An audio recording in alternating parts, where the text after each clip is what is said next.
Hello guys, mga igan, mga best friend, mga bossing. Magandang buhay po sa inyong lahat. Dalangin ko po sa may kapal ang malakas na pangangatawan para sa ating lahat. Okay po, ito po ay natutungkol sa 5 centavos, 1966. Yan, 1966 naman. Ito ay nakuha ko dun sa dun sa collectors.com. Yan, dami niyang collectibles. So, search 60 million.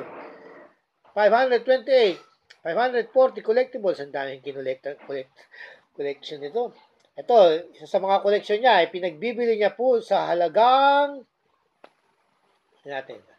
Sa halagang Philippine Centavo 5 centavos 1966.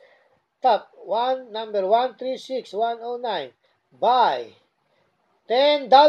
Yan, $10 pala niya pinagbibili. Ang seller ay si seller eBay Numis Kimel. Yan. Okay po, sana po nakapagbigay ako ng konting impormasyon, konting aliw para sa pangungulekta ng coins. Okay, may pa-shoutout nga pala tayo ha.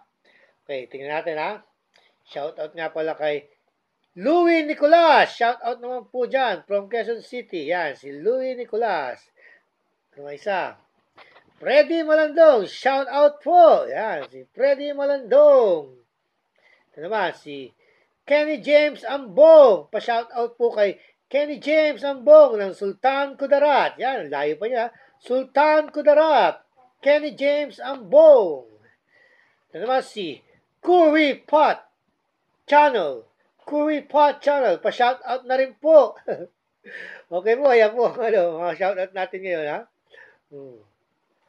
Okay po, hanggang sa muli po, lagi po nating tatandaan, ang mga barya ay bahagi ng kasaysayan at tayo po ay bahagi ng kasaysayan ng Pilipinas.